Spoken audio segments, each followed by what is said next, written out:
Magandang umaga po sa ating lahat mga ka-farmers, mga ka-viewers from Luzon, Visayas at Mindanao, pati sa abroad at sa ibang bansa, sa lahat kong mga subscriber. Kumusta po kayo dyan? Yung mga FW nating mga subscriber, no? Mga kababayan natin na nasa Taiwan, na si Lods Nico. Kumusta ka dyan ka-farmer? At saka yung nasa Canada, sa Australia, si Pare Wilger, and then yung nasa Japan, kasi mayroon tayong mga kababayang nasa Japan, then nagpa-farming din sila. So magang ito, share ko lang po sa inyo mga ka-farmers, kahit sobrang init pa man ang panahon, nanatili pa rin mga maganda ang ating tanim, mabunga, dahil po ito sa nasunod natin ng tama at naibigay natin ang mga pangailangan ng ating tanim. Dahilan po, kahit paman may mga diferensya sa dahon sa sobrang init, mga ka-farmers, ang bunga hindi din nagbago. Tulad sa ating tanim na kamatis, no? At saka sa ating ampalaya, napakadami pong bunga mga ka-farmers. So ngayon, share ko po sa inyo ang teknik ko dito kung bakit napabunga ko to ng ganito at kadami. So alam niyo mga ka-farmers, ang kamatis, ang talong, ang mga sili, kamatis talong pwede siya sa mga 28 hanggang 32 degrees. Pero dini mga ka-farmers, sa ngayon nasa 36 to 38 kami. Napakainit. Kaya nga mga ka-farmers, ang ating talong na nakatanim dyan, kahit dinidiligan pa natin na binabasa ang gitna, 2 days kapag hindi mo mapipitasan, 2 days lang ang interval, 2 to 3 days, ang iba'y namutla na. Alam niyo kung bakit? Dahil sa sobrang init.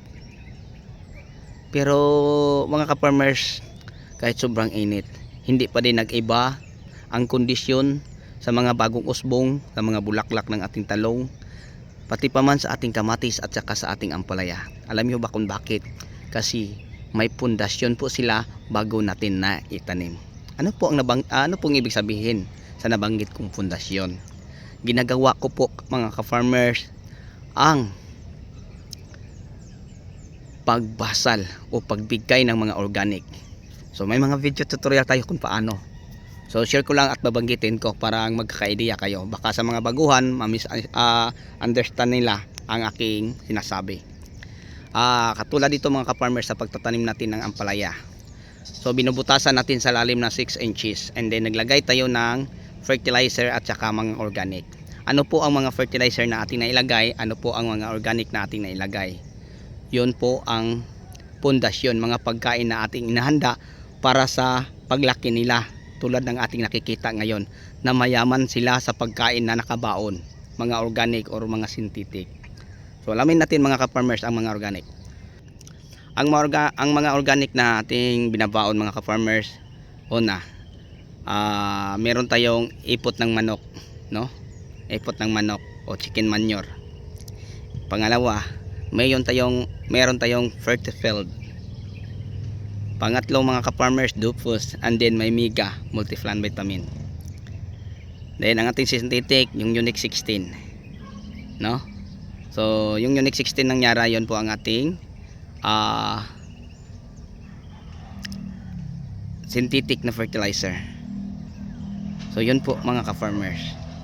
So kahit sobrang init pa man, nakayanan sa ating tanim ang pagtubo kahit mabagal kasi napakainit, sobra ang init. Pero ang pagbigay ng bunga mga ka-farmers, hindi din nagbago, no? Hindi din nagbago.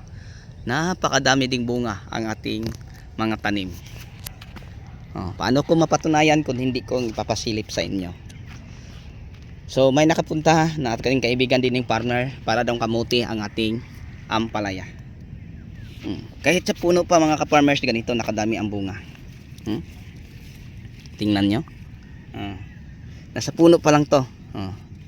Yan, may sa bandang taso. Yan mga ka-farmers, napitas na. Lipat tayo sa isa, toro ko 2, 3, 4, 5, 6, 7, 8, 9, 10, 12, 13 sa isang gilid. Din So yan po mga ka-farmers. Alam kong pangarap mong mabunga ang mga pananim mo. Sundin nyo lang ang mga protocol ko sa fertilizer. At saka ang protocol ko bago ako mag-umpisang magtanim. Gayahin nyo mga ka-farmers na mag-disinfect. Pangalawa, maglagay ng mga organic and then synthetic na mga fertilizer. Tapos sa pag tumubo na ang ating tanim, pwede kayo magdilig uli ng serenade. Tapos mag-spray ng mga Actara. Maganda siya sa bagong tanim, no? So pwede nyo gayahin mga ka-farmers. No, tingnan nyo. So yon ang aking share. So bukas didiligan na po namin siguro to uli, kasi napakainit mga ka-farmers. Pero yung kamatis natin, oh, tingnan natin ang talbos niya. Parang hindi ako makakapaniwala. So kapon nagpapa-spray tayo ng Lytel Antracol din eh. Kaya nga kung tingnan natin medyo parang maputi-puti ang dahon, no? Dahil po sa fungicide natin pinapa-spray. Ganun pa din sa ating ampalaya. Lytel Antracol din ang ating pinapa-spray. Yan, oh. Puti-puti sa ano. Pero yung bunga mga ka-farmers, oh, sa dami mga ka-farmers, dami ng simi, okay lang, mabenta naman po yun, oh. 1, 2, 3, 4, 5, pero ang tuwid, oh, isa, 1, 2, 3, 4, 5, 6, 7, 8, nakuha ng iba, 9, daming bunga, 13 kabunga mga ka-farmers sa isang puno. Yan, oh, isa, bibilangin ko simula ilalim. Ito may bunga pa sa sangang hindi masyadong malaki, oh. Isa, dalawa, pangata, tatlo, apat, 5, 6, 7, 8, 9, 10, 11. Nakakatuwa mga ka-farmers, daming bunga, isang puno lang. Lipat tayo din eh sa isang puno. So yun na ang isang puno natin binibilang, ha.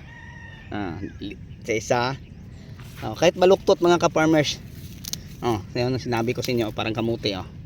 Tatlo, dire, baluktot, simi. 4, 5, 6, ito pataas tayo, 7, 8, 9, 10, 10, may bunga pa sa sanga, 11,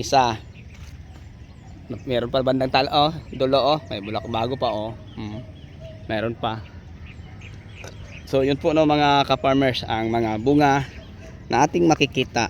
Okay, so ito po ang mga resulta, no, sa ating tanim. And then sa ganito na sila kalaki, may maintenance na yung foliar din eh, na Green Acres, no. Baka sabihin yung mga ka-farmers na pinopromote ko yung Green Acres. Hindi, ibinahagi ko lang sa inyo na ang foliar na yon ay magandang gamitin nating pang maintenance sa ating tanim. Try nyo lang mga ka-farmers, wala namang mawawala, no? Kaya nga sa lahat ng mga foliar, Green Acres lang ang pinakamaraming meron ako, kasi mura lang, and then napakamayaman pa sa nutrients. So yung nalaman ko na ang mga raw material niya ay galing sa Israel o sa Norway, doon ako nagka-interest sa foliar na yon. Kaya nag-order ako ng marami. So sa Cebu lang mga ka-farmers, no, pinapacking nila, ginagawa nilang tag-4 na litro, kasi yung nakausap ko, yung inorderan ko, nakadram daw, galing pa sa Israel. So yun mga ka-farmers, maganda ang resulta, hindi lang sa ating pati sa ating mga kamatis. Sa tingin ko sa akong kamatis, sobrang payat, no, kita nyo, ang dahon parang pa, umaga pa, pero parang wala akong makitang, halos parang walang talbos na, bulaklak na mga ka-farmers lahat, parang tinatapos na sa bulaklak. Yan, so nakakatuwang tingnan.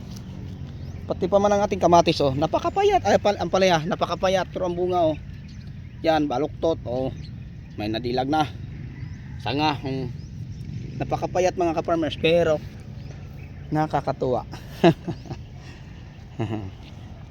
So yan, sana po mga ka-farmers na sa ating ginagawang kwentuhan ay meron po kayong natutunan. Kasi mga ka-farmers, bawat araw, bawat umaga na ako'y umiikot at sumisilip sa mga pananim ko, palagi din akong nagbabahagi sa inyo ng kaalaman kung paano ko to ginagawa kaya maging ganito. Sinabi ko na sobrang init pero nakayanan pa din sa ating tanim. Hindi naman natin masabing maganda ang ating tanim, pero ang bunga walang pinagkaiba o pagbabago. So pag halimbawa mga ka-farmers, no, mapabunga mo ito, ang tanim mo ng ganito, presyo na lang mga ka-farmers. Kasi sa pagpa-farming, bihira lang malugi. So karamihan malulugi halimbawa mabagyo ka, tapos sobrang mura ang presyo. Pero pag sabihin natin sobrang mura ang presyo, halimbawa sa talong, makakakabawi ka. Kasi ang talong mga ka-farmers ay maraming bisis ka mag-harvest, no? Kaya matamaan mo ang murang presyo, matabaan mo din ang magandang presyo. So yun po, no, ang masabi ko sa inyo patungkol dyan. And this kamatis, yan, pag halimbawa ay maganda ang presyo, maganda ang kitaan. Pero pag pangit ang presyo, pangit din ang kitaan. Sa ampalaya naman, kahit ano pang itatanim natin mga ka-farmers, ganoon pa din ang masasabi ko, no? Pag maganda lang ang presyo, maganda din ang kitaan. So may mga video na ako, kamatis bis ampalaya, alin sa dalawang tanim ay may magandang kitaan. And then ampalaya talong. So ano pa kaya ang ipa-request nyo para gagawin natin mga ka-farmers, gagawa ng video. Yan. So bilis lang lumago, no? Mulang nadiligan natin to ng binabasa pati gitna, madali lang. Akala ko mga ka-farmers ay hindi na to makaka-recover. Yan, kita niyo ang pagkapal nila, oh. Pati ating kamatis, dami pang mga puti kasi nakadapa dyan eh.